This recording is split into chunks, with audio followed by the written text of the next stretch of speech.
Selamat siang Bapak Ibu.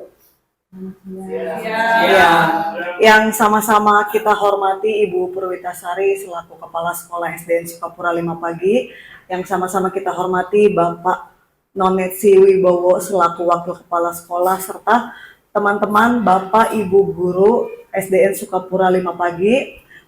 Sebelumnya saya mengucapkan terima kasih atas waktunya hari ini, selesai mengajar tapi masih menyempatkan waktu dalam acara diseminasi budaya positif dalam rangka untuk memenuhi tugas CGP saya. Baik Bapak Ibu, mari sama-sama kita mulai acara ini dengan mengucap Bismillah. Bismillahirrahmanirrahim. Baik, untuk memulai acara hari ini, sama-sama kita dengarkan sambutan dari Ibu Kepala Sekolah terlebih dahulu. Kepada Ibu Kepala Sekolah, Ibu Purwitasari SPD, waktu dan tempatnya saya persilahkan. Ya, terima kasih Bu Aulia. Assalamualaikum warahmatullahi wabarakatuh. Waalaikumsalam warahmatullahi wabarakatuh. Ya, terima kasih sekali lagi saya ucapkan kepada para Dewan Guru yang sudah menyempatkan siang hari ini untuk melaksanakan tugas yang dimana teman kita akan melaksanakan tugas CGP-nya sebagai calon guru penggerak yang harus dilaksanakan. Nah, jadi saya sebagai kepala sekolah minta kepada Dewan Guru untuk sama-sama kita berpartisipasi aktif dalam pelaksanaan hari ini. Ya, mungkin hari ini akan dipaparkan semua ya apa diseminasi budaya positifnya atau pengimbasan dari Bu Aulia yang akan dilaksanakan, bentuknya seperti apa, akan kita sama-samakan, memperhatikan, menyimak, dan mungkin apabila ada sesuatu yang harus ditanyakan, silakan ditanyakan. Ya, itu saja pembukaan dari saya. Saya akhiri, wabillahi taufiq wal hidayah. Wassalamualaikum warahmatullahi wabarakatuh. Waalaikumsalam warahmatullahi wabarakatuh. Ya, terima kasih kepada Ibu Purwitasari yang telah memberikan sambutan pada kegiatan siang hari ini. Baik Bapak Ibu, sepertinya nih tegang-tegang semua. Kita ice breaking dulu ya, supaya lebih santai suasananya. Oke, ice breakingnya itu temanya adalah up and down. Pasti bahasa Inggrisnya jago-jago nih. Up apa sih? Naik. Naik, kalau down turun. Kayak lagu dangdut ya, aku tinggal turun naik, aku tinggal turun naik. Tapi bukan gitu. Iya. Nah, karena saya sudah berpasangan, jadi sekarang temanya ice breakingnya itu dilakukan secara berpasangan. Ayo cari pasangannya.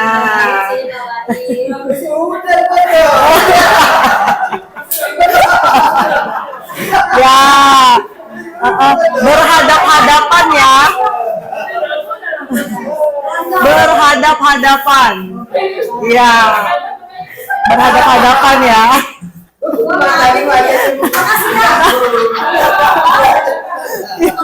Ya, ya, kapan lagi coba berondong?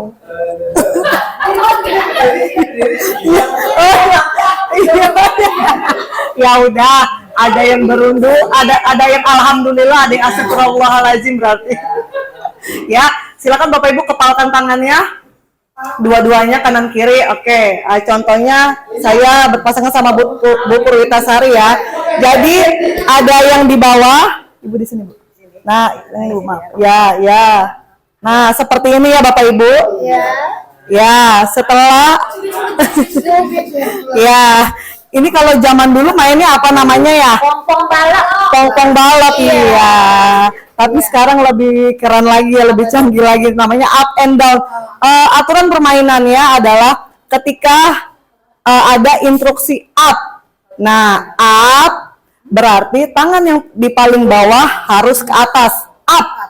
Kalau seperti ini kan contohnya Ibu Pur tidak menarik tangannya ya, artinya Bu Purwita kalah. Nah, ketika saya up, Bu Pur harus menarik tangannya. Ibu enggak ya ditarik. Nah, kalau gini tandanya pasangan kita yang menang. Begitu pula dengan yang down ya. ketika kita taruh lagi tangannya, ketika ada instruksi down, maka tangan yang paling atas ke bawah down. Wah, berarti ibu. Ayo Bapak Ibu sudah paham belum? Sudah paham? Ini kalau down, tangan yang paling atas ke paling bawah. Nah, ya, tapi yang di atasnya harus menarik. Ya, kalau menarik berarti saya menang ya. Jadi di sini kita latih konsentrasi. Oke. Konsentrasi. Konsentrasi. Konsentrasi dimulai. Siap. Oke. Iya. Up. Oke, lanjut lagi. Iya, jangan sampai kena. Jangan, nggak apa-apa, lanjut. Oke, kita lihat skornya, kita 4 kali coba. Down. Yang tarik ya. Sekali lagi terakhir. Oke. Up. Iya, saya menang berarti ya. Nah, oke, terima kasih Bapak Ibu, kita tepuk tangan untuk semuanya. Ini saya akan melakukan desiminasi mengenai budaya positif yang sudah saya dapatkan ilmunya ya ketika saya mengikuti calon guru penggerak angkatan 9. Tujuan dilakukannya desiminasi hari ini yaitu adalah untuk menumbuhkan budaya positif yang ada di sekolah, meyakini nilai-nilai kebajikan universal, serta menciptakan murid yang merdeka dan mempunyai disiplin kuat sesuai dengan profil pelajar Pancasila. Baik Bapak Ibu, coba sekarang pejamkan mata terlebih dahulu. Jangan tidur ya. Ya semuanya merem. Oke. Sambil merem, coba Bapak Ibu renungkan dan bayangkan sekolah impian Bapak Ibu seperti apa. Kemudian bagaimana suasana sekolahnya, bagaimana sikap gurunya, bagaimana tutur kata guru, bagaimana guru bersikap kepada murid-muridnya, dan bagaimana sikap murid-muridnya, bagaimana mereka saling berinteraksi terhadap guru-guru dan terhadap kepala sekolahnya. Baik, Bapak Ibu sudah dibayangkan sekolah yang Bapak Ibu inginkan? Oke, pasti punya sekolah impian ya. Saya menginginkan anak didik saya seperti apa. Ada yang mau sharing kira-kira bagaimana sekolah impiannya? Boleh? Bu, ya Miss Ulan, silakan. Boleh.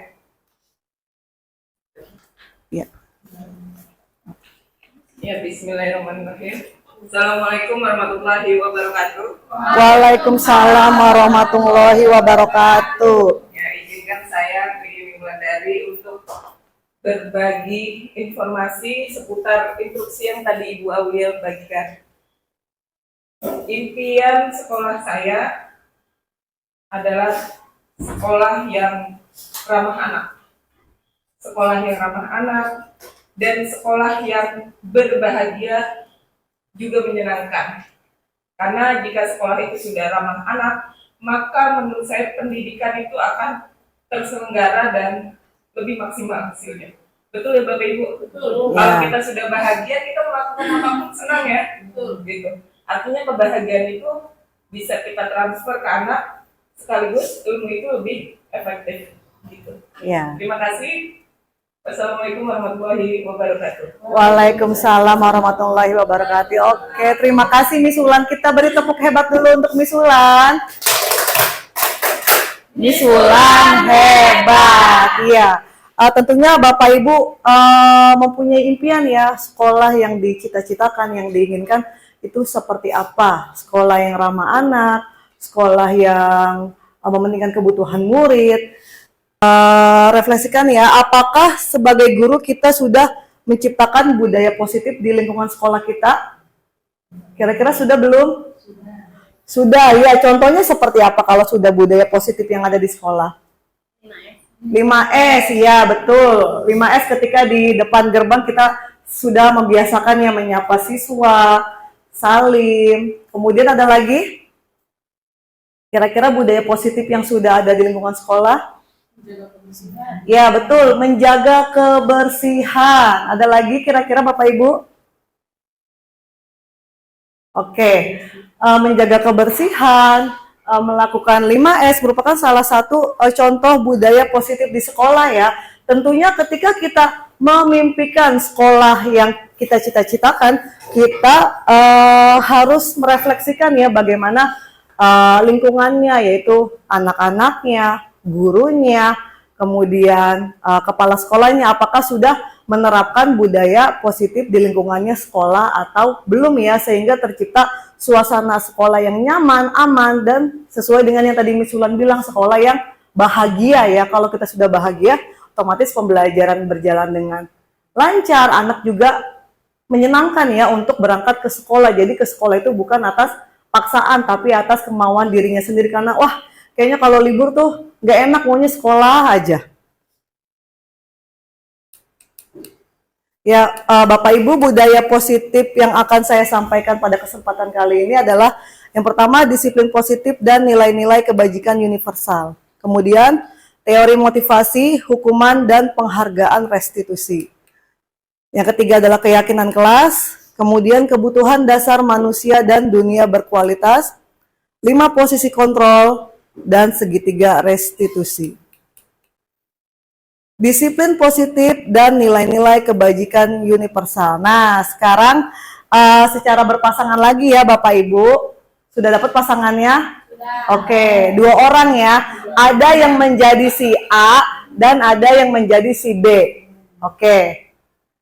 Instruksinya, A mengepal tangannya ya. A, siapa yang A coba? A siapa A? A Adit ya. Siapa yang A? Siapa yang A? Oke, udah ya. Yang B? Ya. Ya, oke. A mengepal tangannya. Anggap saja di kepalan tangan si A itu menggenggam erat sesuatu yang sangat berharga. Sesuatu yang merupakan kebutuhannya. Sehingga dia mempertahankan kepalan tangannya. Nah, kemudian si B, ada si B tadi pasangannya. Ya, kita main pasang-pasangan lagi ya. B tersebut mencoba merayu ya, berusaha supaya kepalan tangan si A itu terbuka. Boleh merayu, membujuk, boleh marah-marah, boleh nyubit, boleh bahkan ngasih uang, ayah nih 100.000, tapi buka tangannya ya. Jadi B berupaya sebisa mungkin untuk merayu A membuka kepalan tangannya. Oke, saya beri waktu 1 menit. Coba siapa yang berhasil? Ayo, iya, ayo, ayo Bapak Ibu. Ya. Silakan secara berpasangan. Ya, boleh dirayu, Adit, buka dong kepalan tangannya. Atau marah-marah boleh, buka nggak? Oh iya, tuh, Bapak Ibu bisa meniru Bu Enda, lihat. Bu Enda merayu Ibu dengan memberikan segepok uang. Oh iya. Tapi Ibu, ketika Bu Enda merayu Ibu dengan segepok uang, Ibu tetap ditutup apa dibuka? Ditutup. Wah, ternyata tak gentar walaupun dikasih uang segepok. Bu Hari tadi merayu Mas Adit, bisa nggak? Nggak bisa. Oke. Ada yang bisa kepala tangannya dibuka? Oh.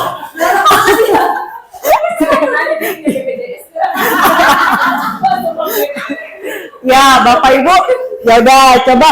Adakah yang bisa membuka kepalan tangan temannya? Ada? Oh, ternyata ada. Iya, tapi terpaksa. Tapi terpaksa. Oh, diancamnya gimana Bu Dini? Iya. Oh, awas ya kalau nggak dibuka kamu pulangnya ntar nggak punya kaki gitu ya. Ya, jadi berdasarkan kepalan tangan tadi ya Bapak Ibu, kita menggenggam erat. Si A tidak bisa terayu ya oleh si B, baik dari omongan yang manis, baik dari tanda bicaranya marah-marah, baik diberi imbalan. Nah, itu berarti yang memegang kontrol kepalan tangan kita sehingga tangan kita itu terbuka dan tidak siapa yang memegang kontrol. Menurut Bapak Ibu, siapakah yang memegang kontrol? Ya, diri sendiri, betul ya.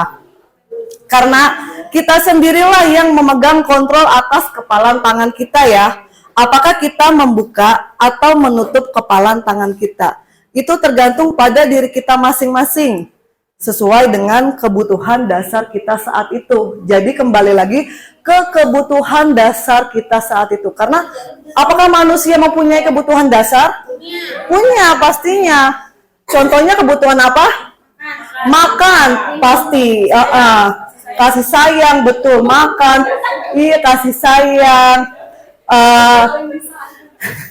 Jadi sesuai dengan kebutuhan kita. Kalau kita memang merasa ini benar-benar kita butuhkan, dengan sekuat tenaga, walaupun dirayu, kita pasti akan tetap mempertahankannya. Jadi memang kontrol itu kembali lagi ke diri kita sendiri. Apakah kita bisa mengontrol murid? Kira-kira bisa tidak? Bisa tidak? Tidak ya. Memang kadang-kadang kita memaksa murid ya. Misalnya, Alif, ayo maju. Padahal dia nggak mau, tapi dia akhirnya terpaksa maju. Nah, kira-kira apakah itu tandanya kita bisa mengontrol anak tersebut?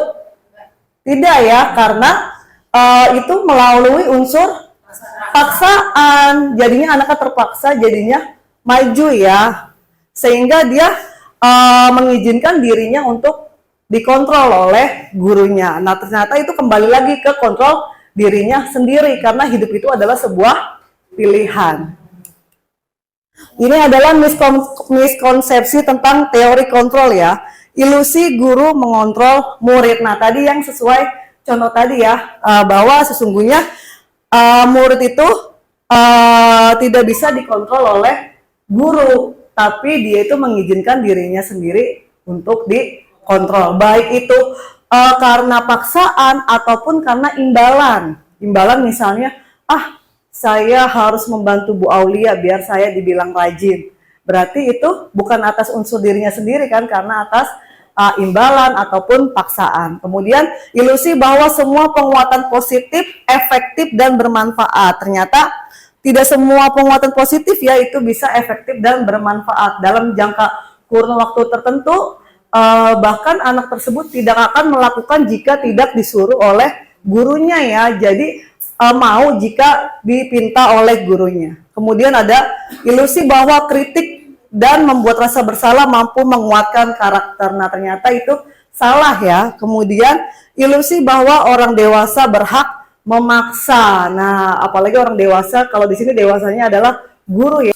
Kemudian kita mengubah paradigma dari stimulus respon ke pendekatan teori kontrol. Kalau di stimulus respon, kita mencoba mengubah orang agar berpandangan sama dengan kita ya. Apakah kita bisa memaksakan pandangan seseorang? Tidak ya, karena seseorang itu kalau menurut teori kontrol, kita berusaha memahami pandangan orang lain tentang dunia, karena pandangan orang itu berbeda-beda. Contohnya, menurut saya mungkin Pak Ariswanto ganteng, tapi menurut Bu Widya suaminya lah yang lebih ganteng. Jadi pandangan orang berbeda-beda ya. Ya. Selanjutnya adalah perilaku buruk dilihat sebagai suatu kesalahan. Nah, ternyata di teori kontrol atau pilihan, semua perilaku memiliki tujuan. Jadi anak-anak, murid kita mungkin dia berperilaku ngantuk, mungkin dia berperilaku lemas di kelas, pasti ada tujuannya dan ada alasannya ya. Kemudian di stimulus respon, orang lain bisa mengontrol saya. Di teori kontrol, hanya Anda yang bisa mengontrol diri Anda sendiri. Karena kan tadi ketika murid mau dikontrol sama gurunya, pasti kan ada entah paksaan atau imbalan ya, atau sebuah penghargaan. Kemudian pemaksaan ada pada saat bujukan gagal. Ketika kita udah ngomong baik-baik sama murid, nggak mau juga, akhirnya kita dari ngomong lembut sampai ngomong kasar ya. Kemudian di teori kontrol, yaitu kolaborasi dan konsensus menciptakan pilihan-pilihan baru. Jadi adanya kolaborasi antara guru dengan murid. Misalnya ketika literasi, anak tersebut nggak pede buat maju, mungkin kita bisa memberikan pilihan-pilihan, oh majunya mau pantun, mau drama, atau mau baca puisi. Kemudian model berpikir menang atau kalah. Jadi tidak ada yang menang, tidak ada yang kalah. Kalau di teori kontrol, model berpikir menang-menang atau win-win solution ya. Jadi ketika siswa ada masalah, kita harus tanya alasannya apa, terus bagaimana cara memperbaikinya. Jadi tidak mencari siapa yang salah dan mencari siapa yang benar. Nah, tujuannya untuk apa dilakukan hal seperti itu? Teori kontrol bertujuan untuk membentuk disiplin positif. Apa sih disiplin? Ya. Oke, taat peraturan ya. Kita selalu menghubungkan disiplin itu dengan tata tertib, taat peraturan. Oke, disiplin mengacu pada disiplin diri yang memiliki tanggung jawab terhadap apa yang dilakukannya berdasarkan nilai-nilai yang diyakini. Jadi dia melakukan disiplin berdasarkan nilai-nilai yang diyakini anak tersebut. Kemudian, disiplin positif merupakan salah satu cara penerapan disiplin yang bertujuan untuk menumbuhkan kesadaran serta memberdayakan peserta didik tanpa imbalan, penghargaan atau reward, ancaman atau hukuman. Jadi di disiplin positif ini kita membentuk karakter siswa ya, mereka meyakini nilai-nilai dari dirinya sendiri, bukan mereka melakukan disiplin tapi atas paksaan, takut karena ancaman, takut karena hukuman, diomelin guru, nanti dihukum ngebersihin WC, atau karena ingin mendapatkan pujian. Tapi disiplin positif itu kembali lagi dari diri sendiri, kesadaran ya, jadi meyakini nilai-nilai yang kebajikan. Sebagai pendidik, tujuan kita adalah menciptakan peserta didik yang memiliki disiplin diri ya, sehingga mereka berperilaku mengacu kepada nilai-nilai kebajikan universal dan memiliki motivasi intrinsik dalam perubahan perilaku ke arah yang lebih baik.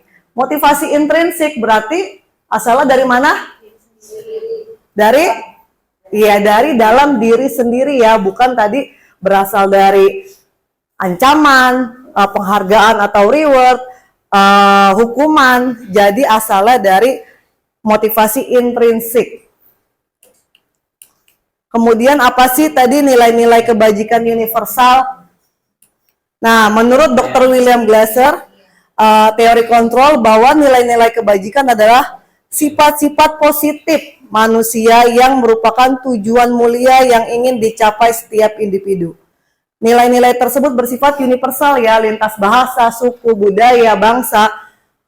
Setiap perilaku atau perbuatan memiliki suatu tujuan. Jadi mungkin murid kita berperilaku yang salah ada tujuannya, atau berperilaku yang benar ada tujuannya. Karena sebagai manusia kita harus mempunyai tujuan hidup ya Bapak Ibu.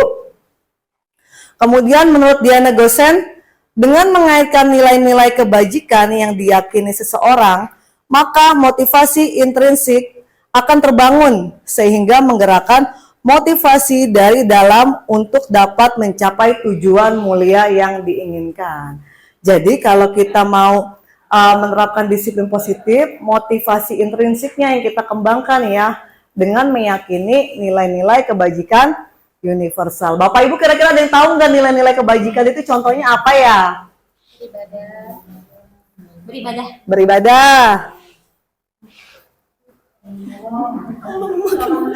Apa Ibu? Tolong menolong. Kasih sayang. Tanggung jawab.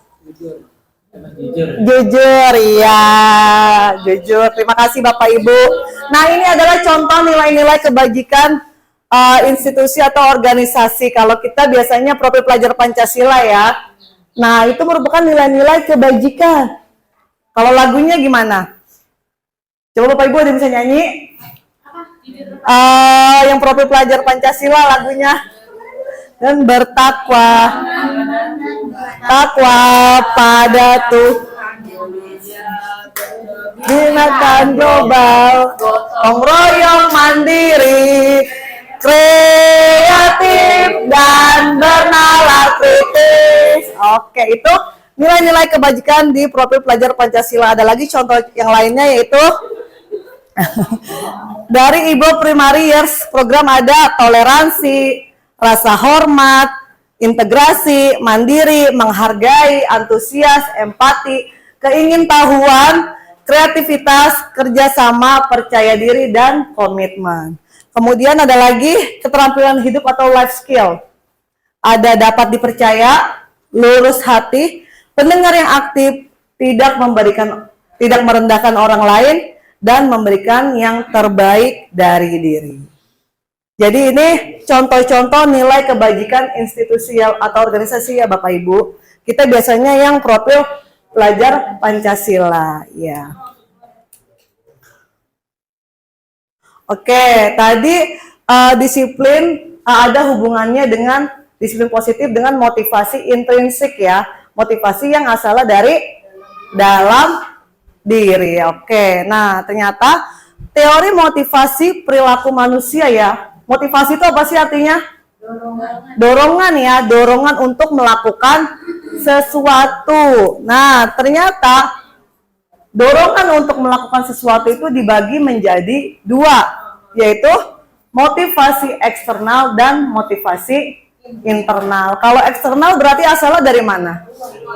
Iya betul, dari luar. Kalau internal berarti asalnya dari, iya betul Bapak Ibu, dari diri sendiri. Nah ini contohnya yang pertama, motivasi eksternal untuk menghindari ketidaknyamanan atau hukuman. Apa yang akan terjadi apabila saya tidak melakukannya? Adakah siswa yang seperti itu kira-kira? Banyak ya, ternyata motivasinya itu dari luar karena takut dihukum sama gurunya. Saya harus mengerjakan PR supaya saya tidak dimarahi oleh guru gitu ya. Kemudian ada lagi motivasi eksternal untuk mendapatkan imbalan dari orang lain atau institusi. Apa yang akan saya dapatkan apabila saya melakukannya? Oh, saya harus mengerjakan tugas. Kalau saya mengerjakan PR, nanti saya pasti dibilang anak pintar oleh Bu Guru. Berarti dorongannya dari luar ya, karena ingin dipuji, diakui oleh gurunya kalau anak tersebut bertanggung jawab.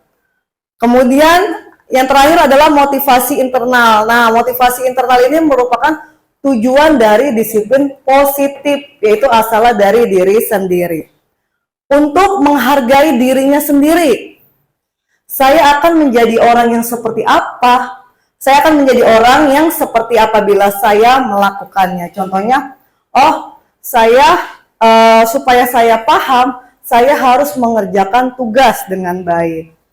Supaya saya kelas terlaksana dengan tertib, saya tidak boleh berbicara ketika ibu guru sedang menjelaskan. Berarti itu munculnya dari mana Bapak Ibu? Ya, dari diri sendiri. Nah, motivasi internal ini, tujuan disiplin positif itulah yang ingin kita capai ya ke peserta didik kita yang ada di sekolah. Sehingga nanti akhirnya tercapai sekolah yang kita cita-citakan. Kemudian selanjutnya pembahasan mengenai hukuman, konsekuensi, dan restitusi. Oke, tadi mengenai teori kontrol disiplin positif, ada yang mau ditanyakan Bapak Ibu? Bisa dilanjut? Oke, tepuk semangat dulu dong, kayaknya ngantuk. Tepuk semangat.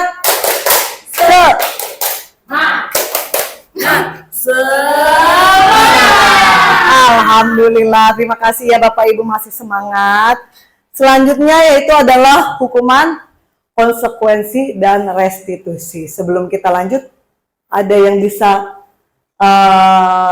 beri saya clue atau memberitahu apa sih itu hukuman, konsekuensi, restitusi, terus yang sering kita lakukan ke peserta didik kita, ke murid kita itu masuknya ke hukuman, ke konsekuensi atau ke restitusi. Konsekuensi. Oke, bentar, siapa yang mau menjelaskan apa sih hukuman, contohnya aja deh. Ya, silakan Bu Pipit. Oke, ini contoh hukuman ya Bu Aulia ya. Misalnya anak terlambat datang terlambat datang ke sekolah, kita langsung memberi hukuman anak untuk lari di lapangan 10 kali. Oh iya. Mungkin contoh dari hukuman. Oke, siap. Ya, hukuman telat lalu diberi hukuman lari di lapangan 10 kali putaran. Betul Bapak Ibu, kira-kira itu hukuman? Ya, betul ya. Oke, kalau konsekuensi apa sih kira-kira, siapa yang bisa memberikan contoh? Konsekuensi itu ketika saya merusak barang orang lain berarti harus menggantinya. Iya. Oke, terima kasih. Tepuk hebat untuk Bu Pipit dan Bu Dini. Ini hebat. Jadi Pitin. Ya, betul ya. Hukuman. Jadi ibaratnya itu tidak setimpal dengan apa yang mereka lakukan. Iya, langsung ditembak. Oh, kamu telat, kamu harus lari 10 putaran. Tadi kalau Bu Dini menjelaskan kalau konsekuensi itu contohnya ketika mencoret tembok misalnya ya, maka dia harus membersihkan tembok tersebut. Kalau misalnya anak tersebut mencoret tembok, tapi kamu turun ke bawah, bersihkan kamar mandi, kira-kira itu hukuman atau konsekuensi? Hukuman. Oke, kita lanjut ya Bapak Ibu. Ya, nah ini ada beberapa pertanyaan, kita tebak bersama-sama ya. Hukuman atau konsekuensi. Lari mengelilingi lapangan basket 2 kali karena terlambat hadir ke sekolah. Apa Bapak Ibu? Oke, ya betul. Lanjut. Membersihkan coretan yang dibuatnya di meja tulis. Konsekuensi. Ya, konsekuensi. Oke, betul. Hebat Bapak Ibu. Murid diminta untuk push up 15 kali karena tidak menggunakan masker ke sekolah. Hukuman ya. Oke, kita cek. Oke, betul. Hebat Bapak Ibu. Lanjut. Menggantikan kertas tugas teman yang telah dicoret-coret. Ya, konsekuensi. Oke, lanjut. Berjemur di lapangan basket pukul 12 siang karena mengobrol dengan temannya. Apa? Hukuman. Oke, lanjut. Murid diminta bertelanjang kaki sepanjang hari karena tidak menggunakan sepatu warna hitam sesuai peraturan sekolah. Hukuman. Iya, jadi tahu ya Bapak Ibu mana bedanya hukuman dan konsekuensi. Jadi ini bedanya ya Bapak Ibu. Kalau hukuman itu tidak terencana atau tiba-tiba langsung ditembak. Kamu bersihin kamar mandi, kamu berdiri di lapangan sambil hormat bendera. Murid tidak tahu apa yang akan terjadi atau tidak dilibatkan dan bersifat satu arah. Artinya tidak ada pendekatan ya, komunikasi 2 arah antara guru dan murid. Tidak menanyakan alasannya, langsung ditembak, muridnya dihukum. Kemudian hukuman itu berupa hukuman fisik atau psikis. Kemudian ada konsekuensi. Konsekuensi itu lebih terencana atau disepakati sesuai peraturan. Murid tetap dibuat tidak nyaman, artinya ada hal yang harus dipertanggungjawabkan atas kesalahan yang telah dia perbuat. Kemudian sikap guru selalu memonitor murid, jadi artinya tetap dipantau ya Bapak Ibu, tidak dilepas begitu saja. Restitusi, nah ini mungkin hal yang baru kita dengar ya di guru penggerak. Kemarin saya mencoba untuk melakukan restitusi terhadap murid saya ya yang melakukan kesalahan. Apa sih restitusi? Yaitu proses menciptakan kondisi bagi murid untuk memperbaiki kesalahan. Proses kolaboratif yang mengajarkan murid untuk mencari solusi. Jadi ketika murid kita melakukan kesalahan, tidak langsung kita hukum ya. Kita harus mencari tahu dulu alasannya apa sih kamu melakukan hal tersebut.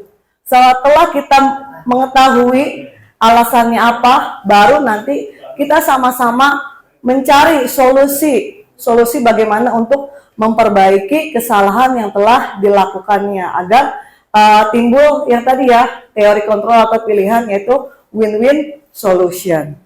Jadi munculnya itu anak tersebut berubah dari dirinya sendiri, dari keyakinannya.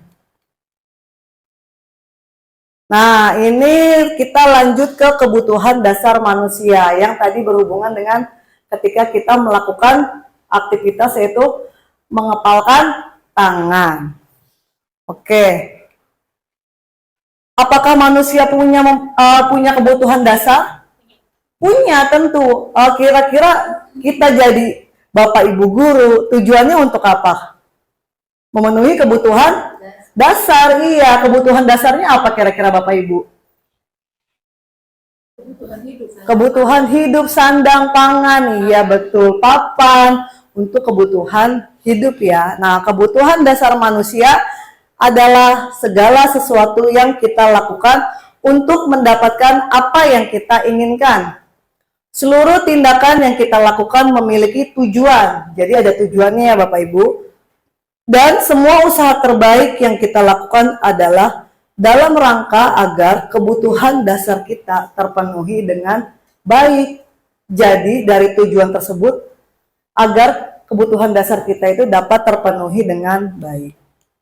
Apa saja sih kebutuhan dasar manusia? Oke, yang pertama adalah bertahan hidup. Apakah kita butuh bertahan hidup? Betul. Iya, untuk manusia bertahan hidup ya survive. Kemudian ada kasih sayang dan rasa diterima. Apakah kita butuh rasa kasih sayang?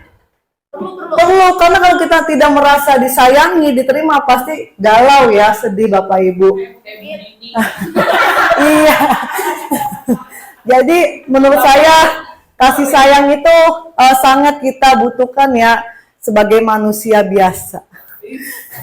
Lanjut, ada penguasaan, ada kebebasan, dan yang terakhir adalah kesenangan. Nah, kita harus tahu murid kita itu melakukan kesalahan atau perilaku yang tidak baik itu karena apa? Karena memang kebutuhan dasarnya itu tidak terpenuhi. Jadi dia melakukan hal-hal yang di luar kebaikan ya. Jadi kita harus tahu, oh mungkin ada kebutuhan dasarnya yang tidak terpenuhi. Bertahan hidup yaitu makanan, pakaian, tempat tinggal, keamanan, dan kesehatan. Mungkin murid kita pas di sekolah dia lemes, nggak mau jawab, ngantuk, nggak mau diskusi. Setelah kita tanya alasannya, ternyata kebutuhan dasarnya dia belum makan, terus dia juga sakit misalnya. Kasih sayang, yaitu rasa diterima, dipedulikan, berbagi, kerjasama, menjadi bagian dalam kelompoknya. Mungkin kayak kasusnya murid saya tahun lalu, dia tidak merasakan kasih sayang seutuhnya dari keluarganya ya, atau istilahnya anak broken home, sehingga dia mencari perhatian di sekolah. Dia melakukan apapun sehingga gurunya selalu menegur dia. Pokoknya senang ditegur, pengen mencari perhatian gurunya. Nah, setelah dicari tahu, oh ternyata dia kekurangan kasih sayang. Kemudian penguasaan. Penguasaan itu adalah harga diri, keinginan untuk dianggap, memimpin, berprestasi, diakui, dan didengar. Contohnya tadi murid saya ketika melakukan diskusi, Yosi bilang, Bu, nih si Iki nggak mau ikut diskusi, Bu. Saya tanya alasannya, kenapa Iki? Kemudian Rizky menjawab, iya Bu, abis kalau saya ngomong, mengungkapkan pendapat saya nggak ditulis Bu, jadinya saya malas ikut diskusi. Nah, apakah itu kebutuhan dasar terpenuhi atau tidak? Tidak ya, karena tidak didengar, tidak merasa didengar, sehingganya ya udah pendapat saya diabaikan. Buat apa saya ikut berdiskusi dengan baik? Kemudian kebebasan. Nah, apa sih? Yaitu mandiri, memiliki pilihan, mencoba hal baru, mampu mengendalikan arah dirinya. Kebebasan. Coba Bapak Ibu kita renungkan, kira-kira bosen nggak anak-anak kalau kita belajar cuma menjelaskan dari buku aja? Bosen, iya, kadang anak ada yang ngantuk, ada yang nguap terus. Nah, coba kita pakai model media pembelajaran yang menarik ya, sehingga anak-anak merasa belajarnya tidak monoton, sehingga lebih tertarik dan antusias. Kemudian yang terakhir ada kesenangan, yaitu bermain, humor, antusiasme, dan tertawa. Ketika kita menjelaskan, apakah ada murid kita yang tiba-tiba asik ketawa, asik ngobrol. Nah, ternyata mereka tertawa, ngobrol ketika guru sedang menjelaskan itu adalah salah satu untuk memenuhi kebutuhan dasarnya, yaitu adalah tertawa ya, atau humor. Jadi Bapak Ibu, kita jangan langsung memarahi anak kita ya ketika melakukan kesalahan. Kita amati dulu kebutuhan dasarnya apa yang kurang sehingga anak melakukan hal tersebut. Ini bukan hanya kita lakukan untuk murid kita saja, tapi bisa kita lakukan untuk anak kita sendiri ya, Bapak Ibu. Oke, nah di sini ada suatu kasus. Sekarang kita amati ya, Bapak Ibu, kira-kira kebutuhan dasar apa sih yang belum terpenuhi? Oke, saya minta siapa yang bersedia membacakan di depan? Bu Hari, oke. Berdiri Bu Hari. Mohon izin Bapak.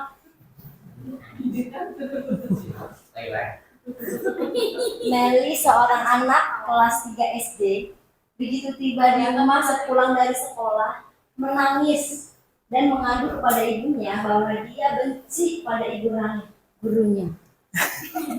Kok ke saya ya? Kebutuhan apa yang berusaha dipenuhi oleh Meli? Jika jawabannya seperti ini. Bila Anda berada dalam posisi ibu Rani dan mendengar informasi dari ibunya Meli tentang perasaan Meli hari itu, apa yang akan Anda lakukan kepada Meli besoknya? Jika Meli masuk ke sekolah agar kebutuhannya si Meli terpenuhi. Udah baca doang kan? Iya, tepuk hebat untuk Ibu Hari. Bu Hari hebat. Makasih Bu Hari. Iya. Sekarang saya mau tanya, Bu Hari maju ke depan kalau berdasarkan teori kontrol ya, atas motivasi intrinsik atau motivasi eksternal? Eksternal Bu, kan dipanggil tadi. Jadi dari motivasi eksternal. Iya kan nggak mungkin tiba-tiba saya aja Bu yang bacain gitu. Tadi kan disuruh. Oh, berarti Bu Hari harus lebih belajar lagi ya tentang budaya, tentang disiplin positif ya. Jadi sebagai guru kita harus mencontohkan ya kepada murid. Saya Bu. Oke, tanpa dipanggil. Kalau dipanggil sama guru berarti munculnya motivasi eksternal. Oke, berarti mulai paham ya Bapak Ibu ya? Ya. Meli. Wah, Meli ngeluh sama ibunya nih.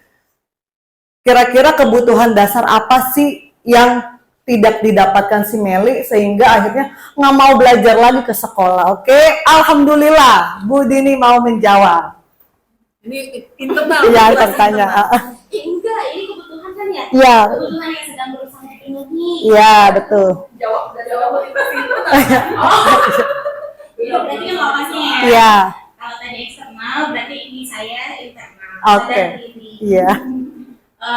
Kebutuhan dasarnya itu yang sedang berusaha dipenuhi adalah kasih sayang. Iya. Iya.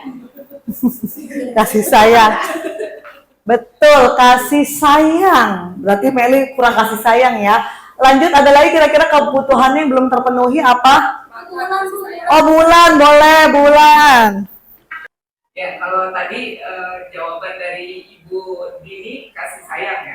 Jadi saya harus mencari jawaban yang berbeda. Iya, betul sekali. Menurut saya perhatian. Perhatian, Ya, oke. perhatian. Barangkali Ibu Hari ada jawaban yang lain. Oke, alhamdulillah. Hari ini ternyata diskusinya berjalan dengan lancar ya, Bapak Ibu semua aktif, senang sekali saya. Terima kasih Miss ulang kesempatannya. Artinya di sini si Meli belum puas di sekolah. Iya, benci. Jadi ini kita menempatkan diri ya, seandainya menjadi gurunya Meli nih, yang murid tiba-tiba mah aku sebel banget sama Ibu Hari. Iya. Itu kan pasti ada merasa kok ngajarnya kurang nih gitu. Itu aku rasa yang dirasain sama si Meli itu seperti yang tadi Miss Sulan bilang, pertama perhatian. Apa mungkin dia kurang perhatian dari saya? Jadi ketika dia merasa dia kurang, aku malah ke orang lain terus. Iya. Bukan, jadi biasanya sih anak ada yang pinter-pinter, ada yang kita lebih perhatiin ya. Iya. Orang yang pinter banget, orang yang dodol banget gitu. Siapa tuh di tengah-tengah.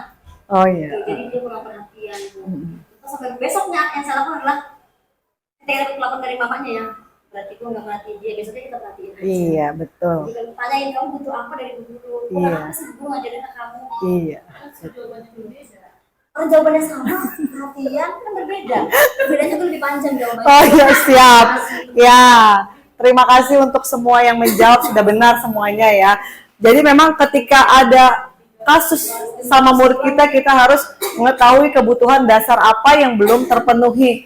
Di sini Meli ngadu sama ibunya ya kalau dia ternyata benci sama Ibu Rani. Nah, bagaimana sih kita mengetahuinya kira-kira kebutuhan apa yang belum terpenuhi? Nah, bisa saja jawaban ibu guru bilang, aku tidak boleh bersenandung sewaktu mengerjakan tugas. Katanya kelas harus tenang, tidak ada suara. Kan nggak seru jadinya. Nah, ternyata kebutuhannya yang tidak terpenuhi adalah kebutuhan kesenangan. Dia maunya belajar sambil bersenandung, sambil nyanyi. Kemudian ibu guru tidak menyapaku hari ini, padahal aku pakai jepit rambut baru loh. Berarti kebutuhannya adalah rasa kasih sayang atau diterima. Ih, Meli cantik banget. Ya Allah, Meli besok kayak gini lagi ya, rapi deh. Nah, berarti tuh Meli merasa diakui ketika dia memakai jepitan rambut lebih rapi. Kemudian jawaban yang lainnya, aku bosen, masa belajarnya cuma gitu-gitu aja, dengerin ibu guru aja. Artinya kebutuhan yang belum terpenuhi adalah kebebasan. Ya, harusnya sebagai guru ya kita menggunakan media pembelajaran, metode pembelajaran yang bervariasi, entah itu diskusi, presentasi, melakukan percobaan. Jadi jangan hanya anak mendengarkan penjelasan guru. Kemudian si Dinda jawab lagi, aku sebel, gambarku tidak rapi. Malah ibu guru nunjukin ke teman-temanku di depan kelas. Berarti kebutuhan dasarnya yang tidak terpenuhi adalah mengenai penguasaan. Iya, udah nggak rapi, malah ditunjukin ke teman-temannya. Muridnya jadi malu kan jadinya. Harusnya sebagai guru kita tidak melakukan hal seperti itu. Jadi timbulnya mungkin karena gurunya tidak menyadari ternyata beberapa kebutuhan dasar belum terpenuhi, jadinya tidak ada motivasi dalam diri siswa ya untuk belajar dan untuk datang ke sekolah. Nah, Bapak Ibu, tentang kebutuhan dasar manusia, hukuman, konsekuensi dan restitusi sudah paham? Oke, bisa kita lanjut? Bisa, iya. Nah, ini tadi ada hubungannya dengan disiplin positif, yaitu yang munculnya dari motivasi intrinsik ya, sesuai dengan keyakinan dirinya ya, dengan meyakini nilai-nilai kebajikan universal. Bapak Ibu, di sini adakah yang sudah membuat keyakinan kelas? Sudah. Alhamdulillah sudah ya. Keyakinan kelas dibuat ketika awal masuk pembelajaran. Tujuannya dibuat keyakinan kelas untuk apa? Untuk menertibkan ya. Tapi apakah keyakinan kelas tersebut sama dengan peraturan? Beda. Ada yang bisa menjelaskan? Beda. Jadi mengapa keyakinan kelas? Jadi pertanyaan Bu. Iya. Mengapa keyakinan kelas? Mengapa bukan peraturan kelas? Karena lebih dalam keyakinan kelas ya Bu ya. Kalau peraturan kelas itu hanya berisi peraturan-peraturan yang memang mengikat, tapi mungkin lebih kalau keyakinan itu berasal dari semua siswa yang meyakini suatu nilai, jadi itu bisa timbul dari motivasi intrinsiknya, motivasi internalnya untuk melakukan sesuatu berdasarkan keyakinan kelas. Iya. Jadi beda ya Bapak Ibu, peraturan itu sepertinya terlalu mengikat ya, sedangkan kalau keyakinan kelas itu mereka dari motivasi internalnya. melaksanakan, menaati itu sesuai dengan apa yang mereka yakini. Iya. Oke, sekarang coba Bapak Ibu kita jawab pertanyaan yang ada di layar. Yang pertama, mengapa kita memiliki peraturan tentang penggunaan helm pada saat mengendarai kendaraan roda 2 atau motor? Bapak Ibu pakai helm karena apa kira-kira tujuannya? Menghindari celaka. Untuk menghindari celaka, karena dengan kita menggunakan helm, maka saya yakin ketika terjadi sesuatu sama saya akan terhindar dari bahaya yang lebih parah. Ya, berarti kita meyakini ya kalau kita pakai helm kita akan terhindar dari bahaya ya, bukan karena takut ditilang polisi. Jadi motivasi keyakinannya apa? Kita akan mendapat keselamatan, iya, mendapat keselamatan, bukan karena antar ketemu polisi.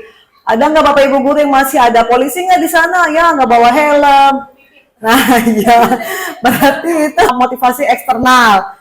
Kemudian pertanyaan kedua, mengapa kita memiliki peraturan tentang penggunaan masker dan mencuci tangan dan menjaga jarak ya pada saat pandemi COVID-19? Kenapa kita kok pas COVID pakai masker, pakai cuci tangan? Kira-kira tujuannya untuk apa? Supaya tidak tertular.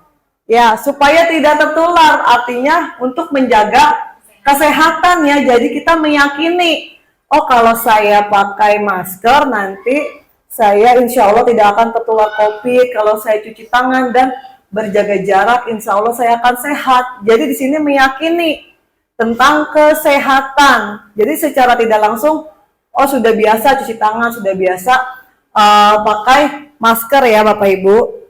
Jadi hal tersebut munculnya dari dalam diri kita, dari hal yang kita yakini ya, dari nilai-nilai kebajikan yang kita yakini, sehingga secara tidak langsung kita akan melaksanakannya. Oke, keyakinan sekolah atau kelas. Mengapa? Karena menekankan keyakinan pada seseorang akan lebih memotivasi seseorang dari dalam. Kemudian, karena seseorang akan lebih tergerak dan bersemangat untuk menjalankan keyakinannya daripada mengikuti peraturan tertulis tanpa makna. Kemudian, keyakinan adalah nilai-nilai kebajikan universal yang disepakati bersama-sama ya. Jadi disepakati tidak hanya berdasarkan maunya guru saja, tapi semuanya melakukan curah pendapat sehingga terjadi keyakinan kelas.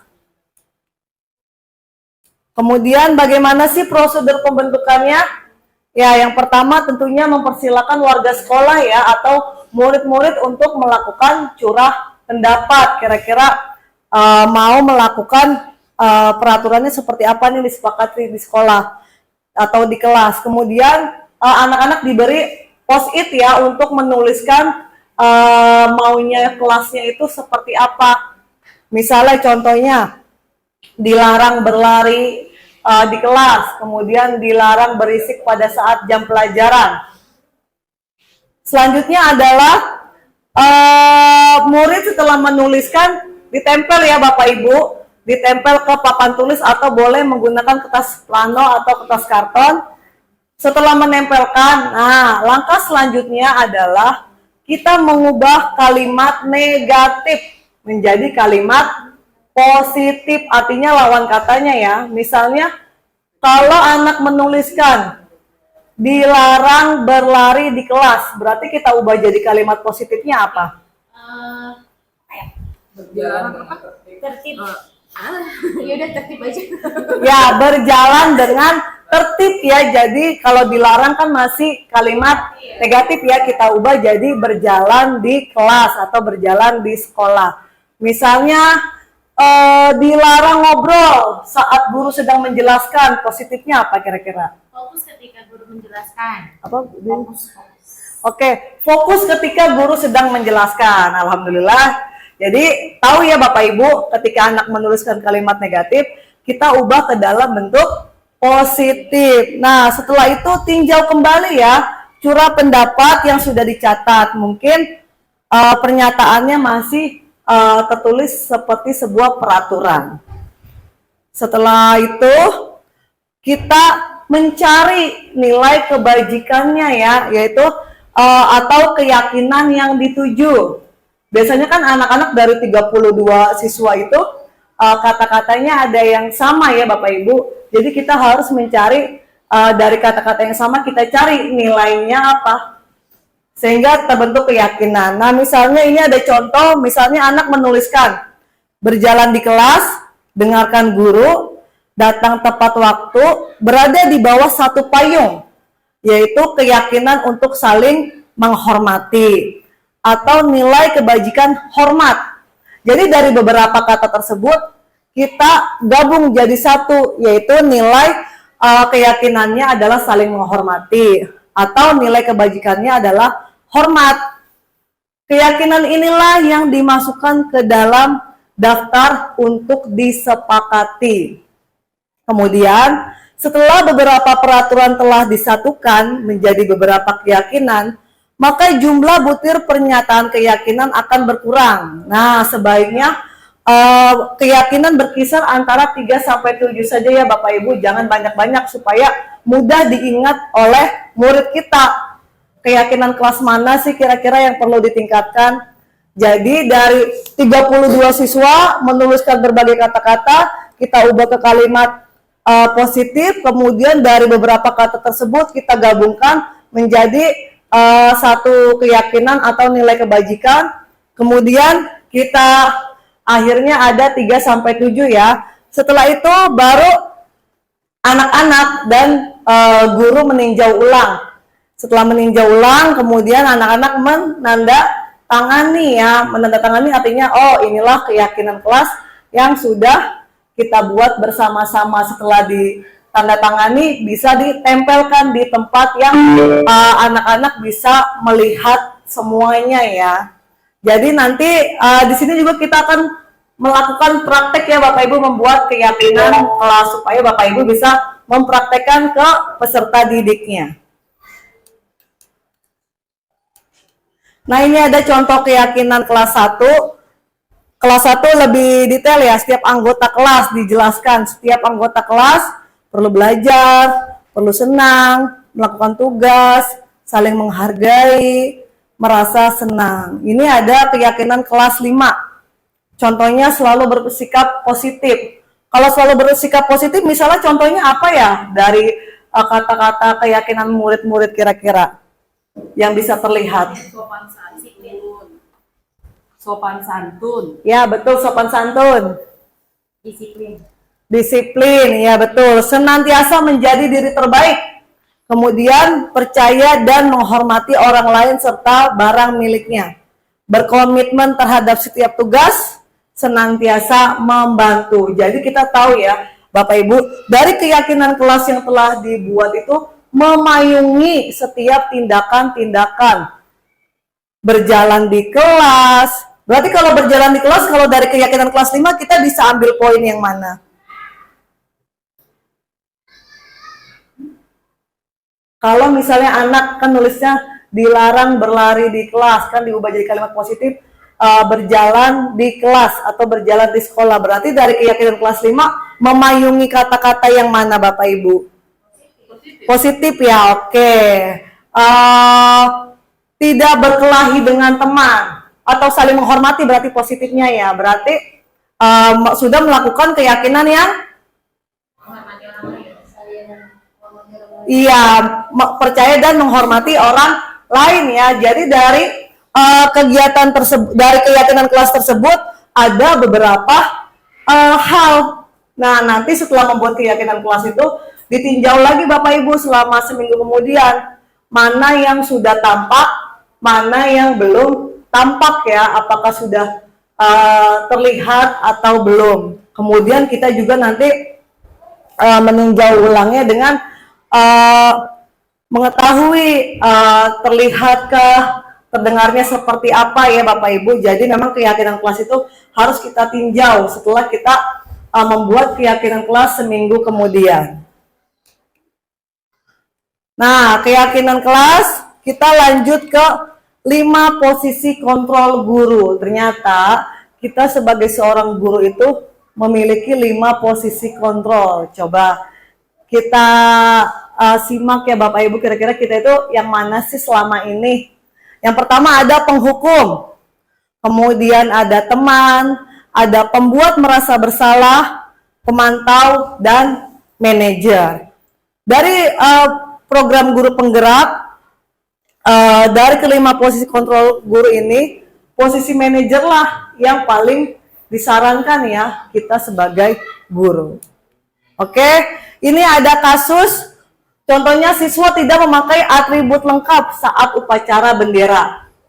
Kalau tuh guru posisi kontrolnya adalah seorang penghukum, maka ketika ditemui anak tersebut tidak memakai atribut, hal yang dilakukan Bu Guru adalah hormat pada bendera selama 1 jam. Ya, padahal dia tidak memakai atribut ya. Kemudian kalau pembuat merasa bersalah, guru tersebut akan berkata, berapa kali ibu atau bapak harus memberitahu kamu? Kamu selalu saja mengecewakan bapak ibu. Jadi membuat anak tersebut merasa bersalah ya. Kemudian ada lagi teman. Nah, kalau teman biasanya bapak atau ibu gurunya ngomongnya, ayo dong ikuti aturan sekolah, tolong bantu ibu atau bapak ya sekali ini aja.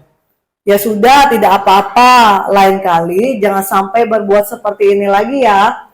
Itu teman ya. Kemudian ada lagi pemantau. Nah, kamu sudah melanggar peraturan sekolah, kamu tahu konsekuensinya? Setelah upacara kamu beli atributnya ke koperasi dan jangan ulangi lagi. Kalau pemantau itu biasanya berdasarkan data ya, jadi memang anak tersebut sudah diamati berapa kali mengulanginya. Nah, ini ada yang manajer. Ketika siswa tidak memakai atribut lengkap, maka siswa dan guru melakukan diskusi ya. Apakah kamu tahu kesalahanmu? Kemudian kira-kira bagaimana kamu memperbaiki kesalahanmu sehingga didapatkan win-win solution, tidak mencari siapa yang salah, siapa yang benar.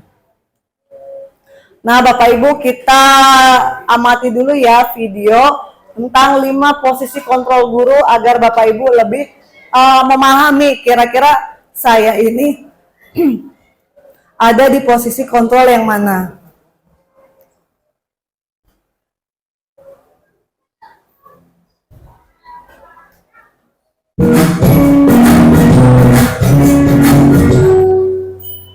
Salam bahagia Ibu dan Bapak Guru hebat.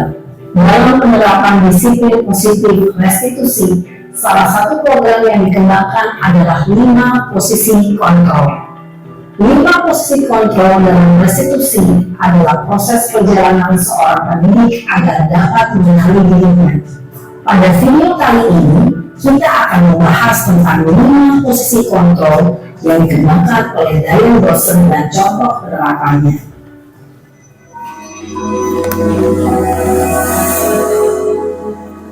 Aus banget lagi gua. 5 posisi kontrol itu adalah 1. Posisi penghukum, 2. Posisi pembuat merasa bersalah, 3. Posisi teman, Udah sejam belum? 4. Posisi pemantau atau monitor, dan 5. Posisi manajer.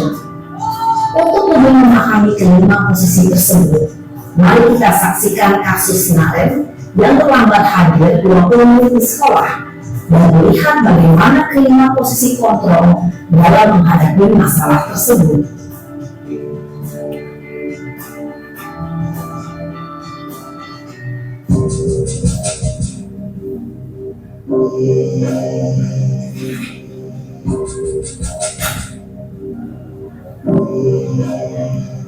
Narem!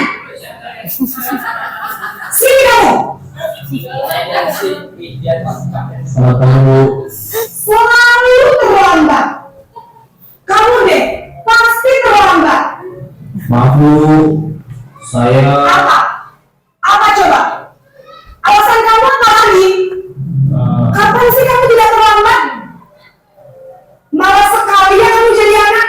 saya Dasar pemalas. Gak kapok-kapok sih kamu. Sudah berapa kali terlambat? Sana, kamu keliling lapangan basket 2 kali. kenapa saya harus pilih lapangan basket, Bu? Kenapa?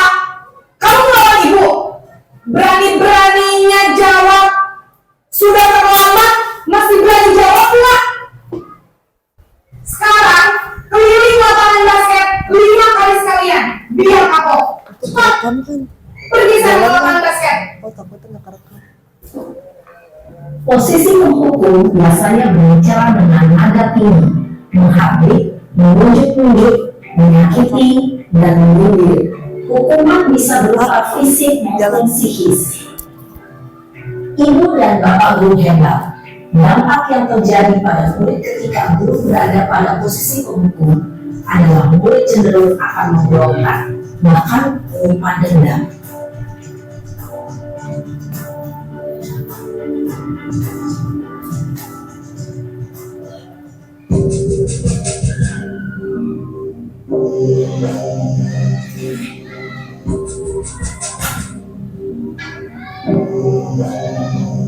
Naren, Biar melek. Selamat pagi, Bu.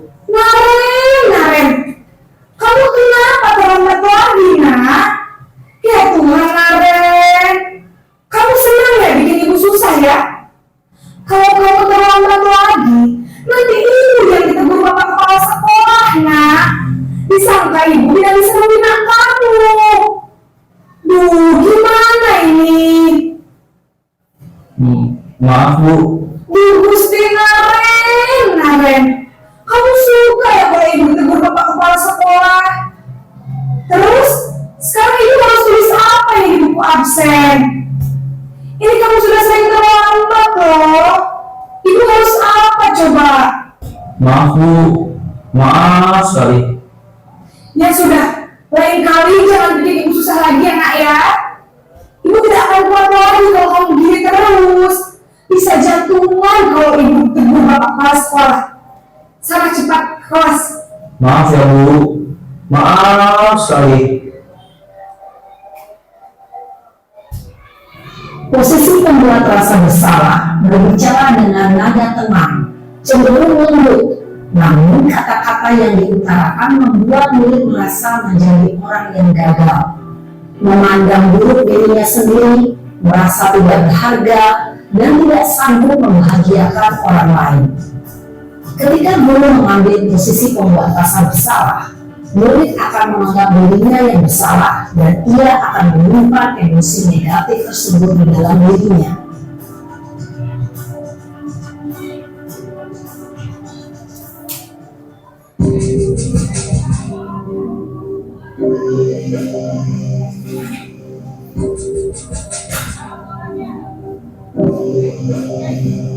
Naren,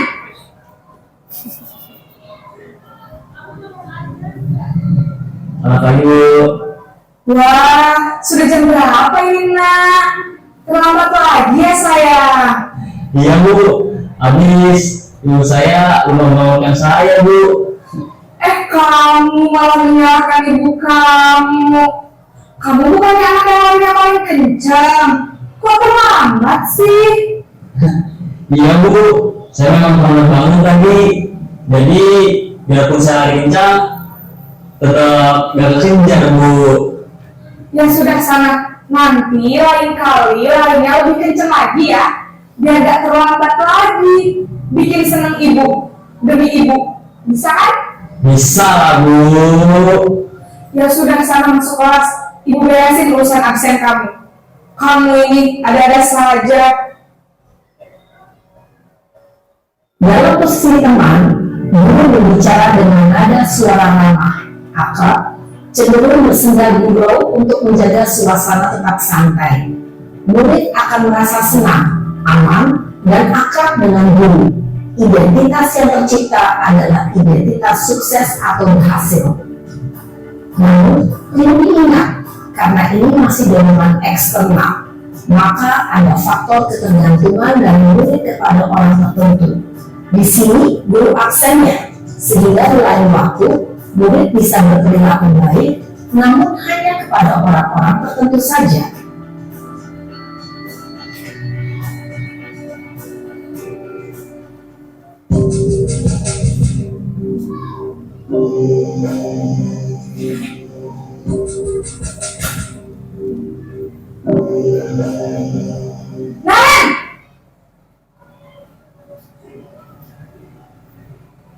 Selamat pagi Bu. Naren, apa peraturan sekolah kita tentang jam berapa kita harus masuk sekolahnya? Kita harus di sekolah jam 7 Bu. Iya betul, sekarang sudah jam 7.20. Naren sudah tahu konsekuensinya jika terlambat hadir. Paham Bu, saya harus tinggal kelas pas jam istirahat selama 20 menit. Iya benar, konsekuensinya demikian. Jadi nanti jam 9.30 pas istirahat, kamu harus tinggal di kelas, kerjakan tugas tambahan untuk ketertinggalan kamu, ya? Baik Bu. Posisi pemantau mengandalkan penghitungan atau data untuk mengontrol murid. Guru mengarahkan murid berdasarkan peraturan dan konsekuensi. Seorang pemantau menunjukkan bahasa tubuh dan ekspresi wajah yang datar dan cenderung formal.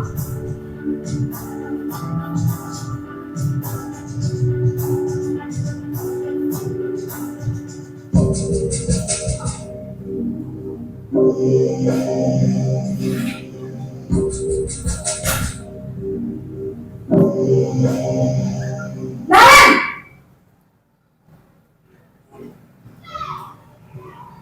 Selamat pagi Bu.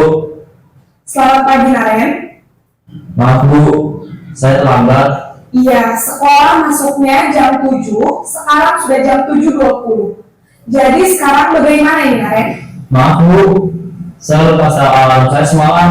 Baiklah, menurut kamu, keyakinan sekolah yang mana yang perlu kamu tingkatkan?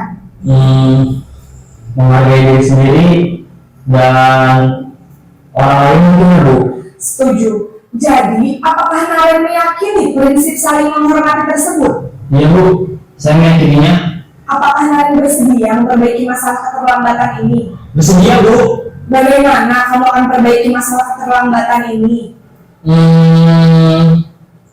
Saya akan coba untuk tidak lupa menyetel alarm saya Bu.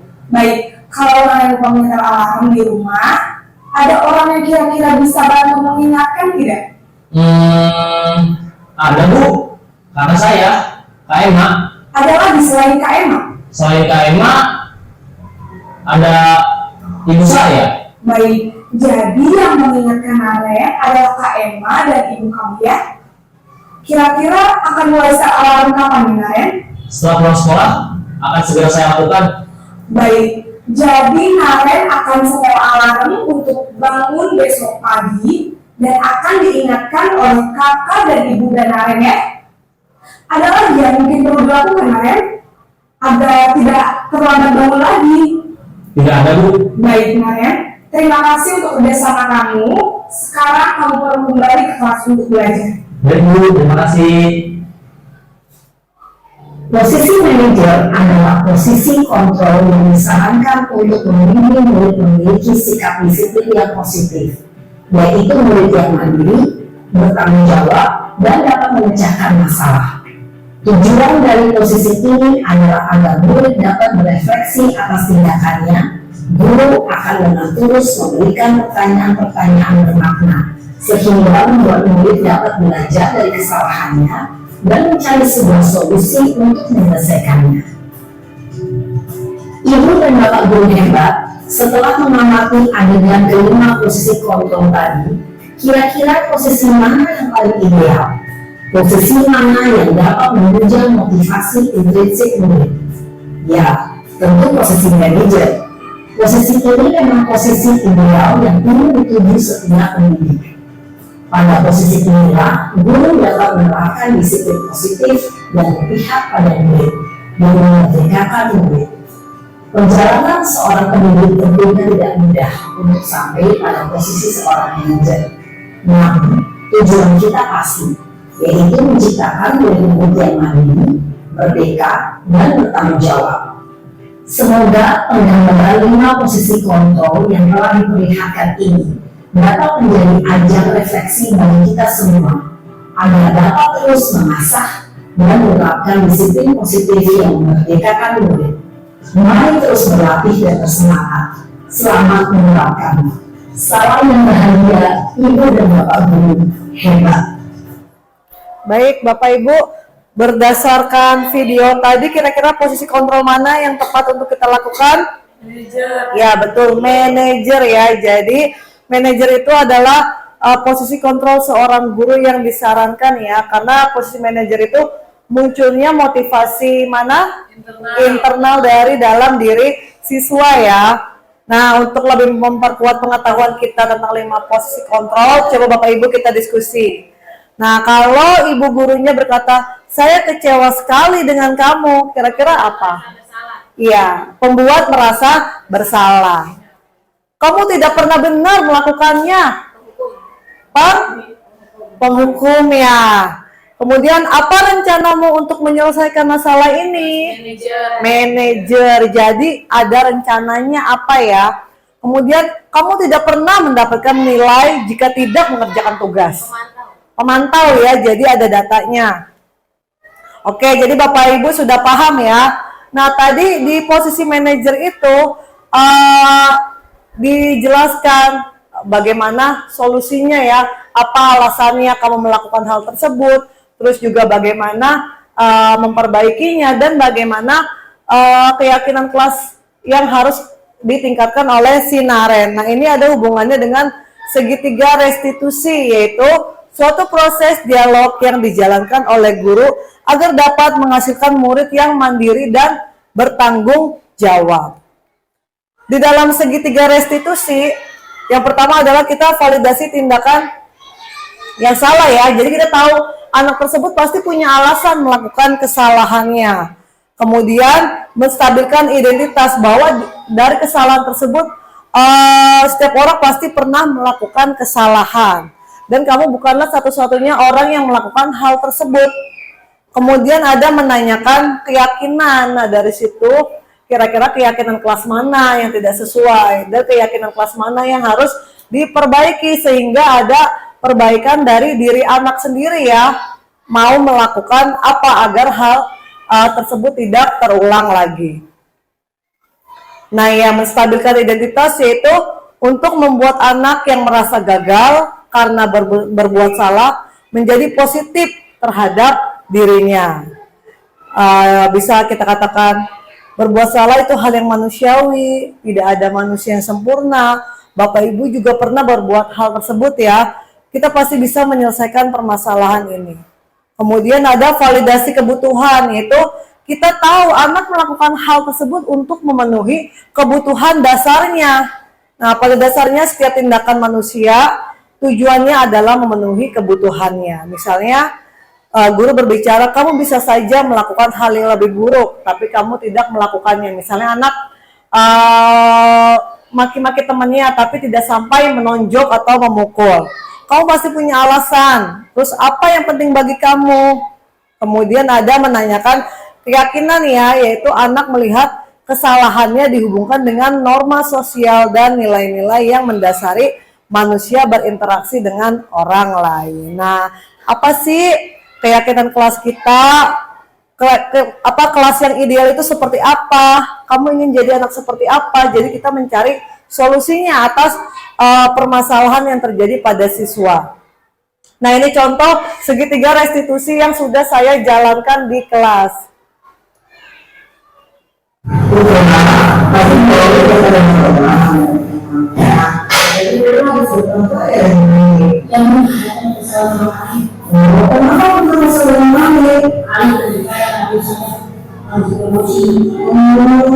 Kamu kesal karena kamu diambil oleh ayah ya, lalu adakah yang kamu lakukan ketika kamu merasakan emosi? Wajar ya, yang kita emosi boleh marah ya.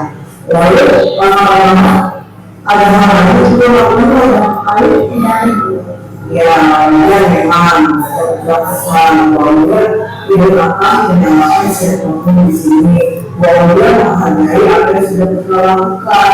Artinya ulah hanya sekedar memaki-maki adik tanpa memukul adik. Yang kedua, ketika beberapa bacaan emosi ulah maki adik dan kemudian berbicara kasar, maka sudah sesuai dengan keyakinan kelas kita.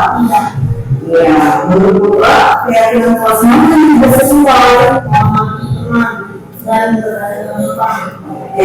Apakah teman yang di kegiatan kelas kita?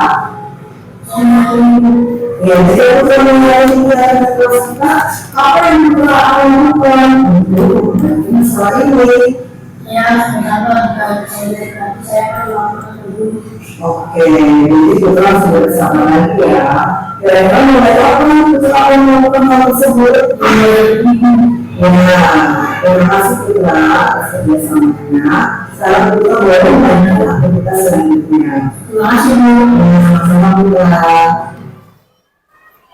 Ya, Bapak Ibu, di sini kasusnya Alif bertengkar ya sama Putra karena Putra kesal. Alif terus ngejek. Nah, guru tersebut tidak langsung marah-marah ya, kamu harus bertengkar ya, yaudah sana kamu berdua bersihkan WC. Tapi kita mencari tahu alasannya kenapa. Alasannya ternyata karena Alif terus mengejek Putra ya. Terus kita hubungkan, kita tanya apakah sampai menonjok. Nah ternyata tidak ya, kita hargai bahwa dia hanya sampai cuma memaki, artinya tidak melakukan hal yang lebih buruk lagi. Kemudian kita tanya, kira-kira keyakinan kelas mana sih yang tidak sesuai dengan apa yang dilakukan? Nah tadi keyakinan kelasnya adalah saling menghormati. Lalu kita cari tahu memperbaikinya gimana supaya tidak terulang lagi. Jadi Bapak Ibu diharapkan ketika anak di kelas kita melakukan suatu masalah atau kesalahan, jangan langsung kita hukum ya, tapi kita melakukan pendekatan, yaitu dengan melakukan segitiga restitusi. Baik Bapak Ibu, alhamdulillah kita sudah berada di penghujung acara, tapi sebelum kita selesai, kita mau praktek keyakinan kelas dulu ya Bapak Ibu ya. Minta waktunya sebentar. Oke, di sini saya sebagai guru dan Bapak Ibu sebagai muridnya ya. Bisa Bapak Ibu? Ya, boleh minta waktunya sebentar? Boleh. Oke, terima kasih.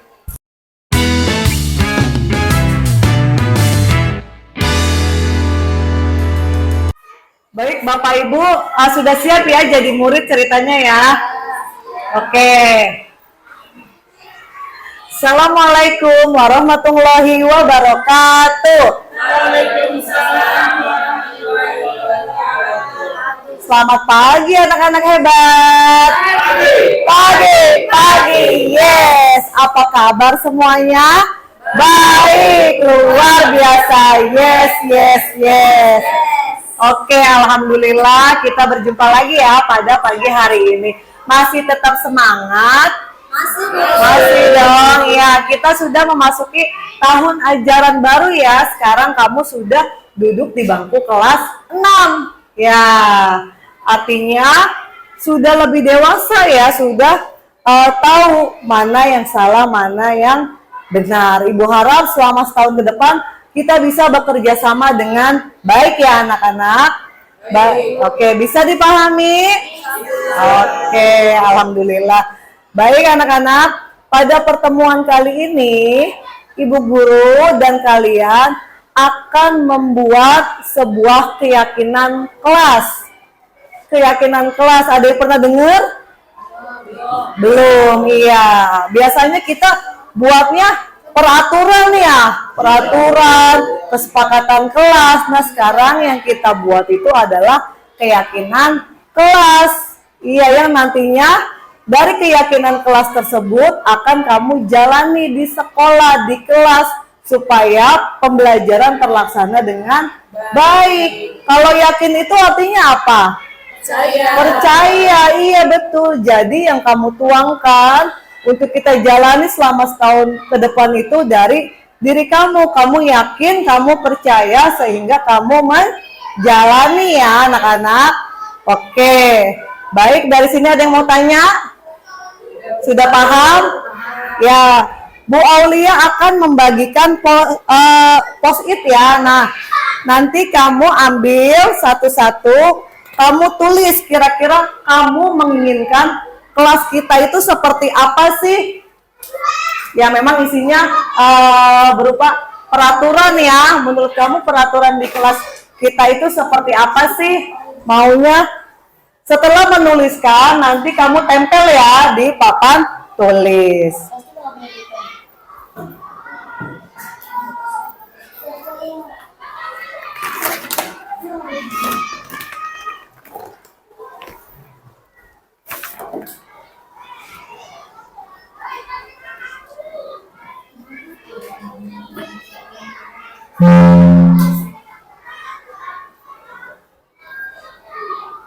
Ya, jika sudah silakan ditempel di pojok kiri.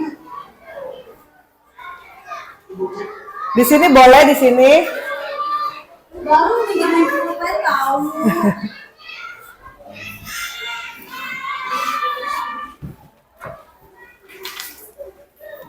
Dek, Dek, kena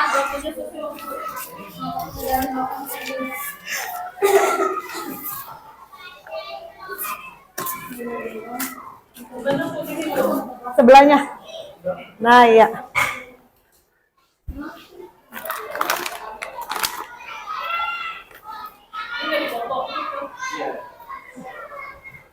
Ya, silakan anak-anak, kayak ditempel semua yang sudah. Mau kelasnya seperti apa ya?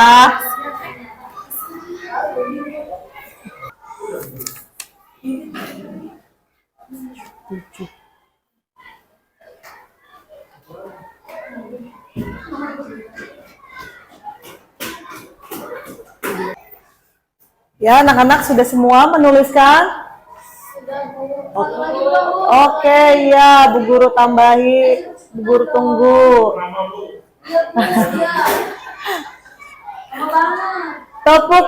Tepuk semangat untuk untuk Sobur. Ya, biar fokus anak-anak. Iya, baik anak-anak. Ya, terima kasih sudah menuliskan keyakinan kelas, sudah menuliskan peraturan ya yang diinginkan di kelas kita itu seperti apa. Nah, ini masih ada tertib. Oke, kita tulis dulu ya, tertib. Tetap tenang meski tidak ada guru. Sudah kalimat positif belum kira-kira? Sudah ya, tetap tenang ya. Tetap tenang meski tidak ada guru.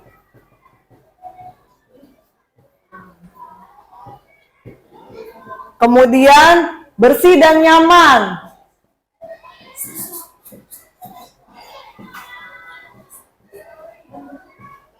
Tidak mau berpikir. Kira-kira kalimat positifnya apa? Tidak mau berpikir. Tidak mau sekolah. Berarti tidak harus aktif ya? Harus aktif ya, tidak mau berpikir harus aktif. Harus aktif. Kemudian izin kalau mau keluar kelas, oke.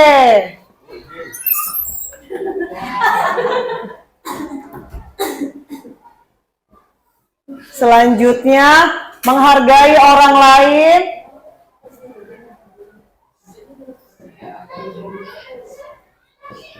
Selanjutnya harus izin guru jika ingin ke toilet, sama ya? Ya, oke. Tidak menyuruh. Tidak menyuruh. Tidak menyuruh apa? Tidak menyuruh. Berarti apa kalimat positifnya? Tidak menyuruh. Saling tolong menolong ya? Saling membantu, tolong menolong ya? Saling tolong menolong. Kemudian menjadi kelas yang nyaman saat belajar. Sudah ya ini ya? Ya, oke. Tidak ada belajar tapi banyak berpikir. Tidak ada belajar tapi banyak berpikir. Kira-kira sama? Harus aktif? Sama. Oke anak-anak, dari peraturan kelas yang sudah kalian tuliskan, sudah kita ubah menjadi kalimat positif ya. Nah, dari kalimat positif ini kira-kira nilai-nilai apa sih yang kita yakini? Coba kita persingkat lagi ya, sehingga keyakinan kelas kita nanti lebih simpel agar kamu bisa menjalankannya dan mengingatnya. Oke. Tertib ada yang sama nggak kira-kira? Tertib, tetap tenang sama ya? Tertib, tetap tenang sama lagi ada persamaannya kah? Sudah ya? Kira-kira tertib, tetap tenang meski tidak ada guru? Disiplin ya? Oke, disiplin.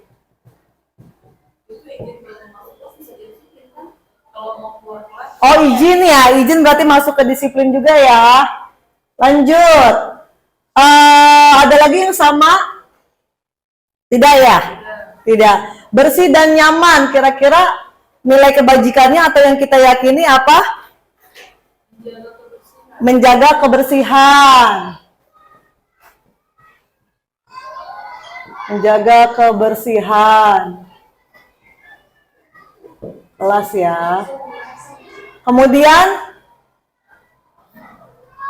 harus aktif. Nilai yang kita yakini apa? Kira-kira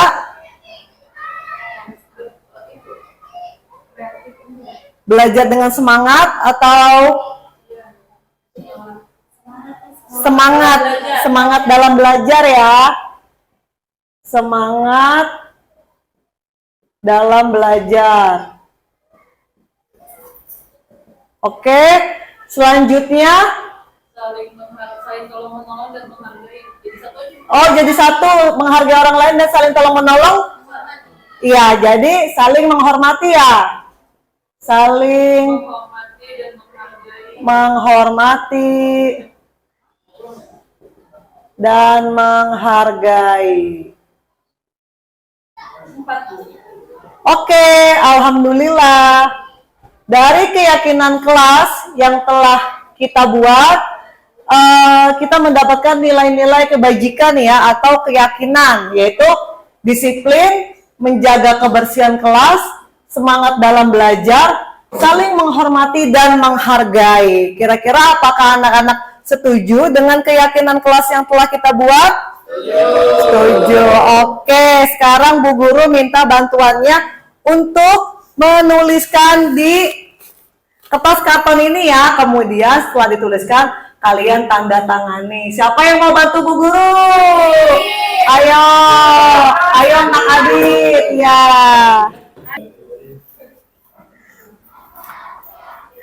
Ya anak-anak, ini sudah Bu Guru tuliskan ya keyakinan kelas yang sudah kita buat.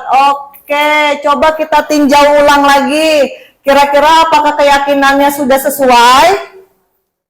Sudah sesuai belum anak-anak? Sudah ya. Apakah isinya masih sebuah peraturan kira-kira? Tidak ya. Nah, ini adalah keyakinan kelas yang sudah kita buat bersama-sama. Artinya kamu harus meyakini ya, menaati, dan timbulnya dari diri kamu sendiri. Oke, berarti kita sudah setuju dengan keyakinan kelas kita? Ya, kalau setuju, sekarang anak-anak silakan tanda tangani ya keyakinan kelasnya. Langsung di bawah tulisan keyakinan kelasnya. Ya, ayo satu-satu tanda tangan. Mari tanda tangannya jangan besar-besar. Gue langsung habis tahu segitu. Dia baru berantem sama saya dulu. Hari Natal dulu. Ya, nanti kita akan bertemu ya. Kita akan melakukan pendekatan segitiga restitusi. Lanjut. Pipit maju, Pipit. Siap aja, Ibu. Pipit, ayo. Keyakinan kelas mana? Saya lagi diskusi, jangan begitu dong. Namanya aku tidak menghargai aku. Pipit katanya lapar, Bu. Ya. Ntar ya sayang ya. Kita nggak pernah diskusi dia. Berarti kebutuhan yang belum terpenuhi apa, Pipit? Oh iya, lanjut.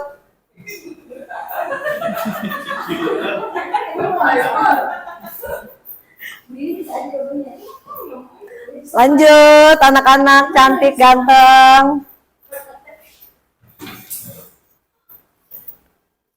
Awas jangan dulu ulang tanda tangannya. Udah coret-coret dulu tanda tangan dulu. Tuh kan, Olik tanda tangannya. Ya, lanjut. Nanti kalau kelas harus sama teman-temannya. Tadi hari udah maju ya, sekarang Wendy belum maju. Ya Mendy, maju Mendy.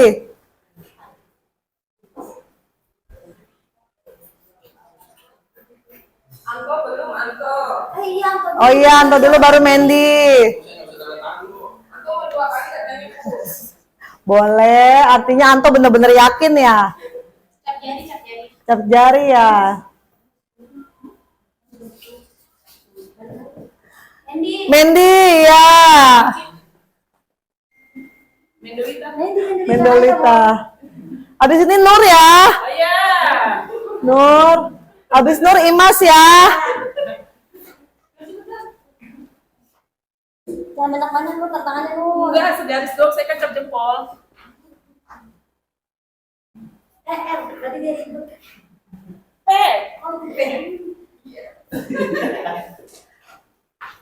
Oke, terima kasih anak-anak hebat. Alhamdulillah, keyakinan kelas kita sudah selesai ya kita buat. Semoga dengan adanya keyakinan kelas 6 nanti akan Bu Guru tempel di mana anak-anak kira-kira? Oke, di depan kelas ya. Jadi ada 4 keyakinan kelas kita, yaitu disiplin, menjaga kebersihan kelas, saling menghormati dan menghargai, serta semangat dalam belajar. Harapan Ibu, semoga anak-anak meyakini ya keyakinan kelas yang sudah kita sepakati. Jadi anak-anak jika melakukan kesalahan harus tahu kira-kira keyakinan kelas mana nih yang kurang dari diri saya. Jadi anak-anak bisa memperbaiki kesalahan tersebut atas motivasi diri anak sendiri ya. Oke, sampai sini sudah paham? Sudah kita sepakati? Iya, terima kasih anak-anak. Alhamdulillah keyakinan kelas sudah terbuat dan akan kita laksanakan selama setahun ke depan. Kita tepuk tangan dulu.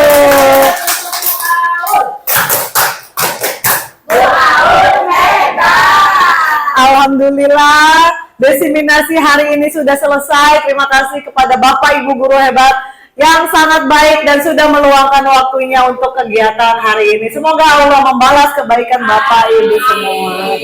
Saya akhiri, wassalamualaikum warahmatullahi wabarakatuh.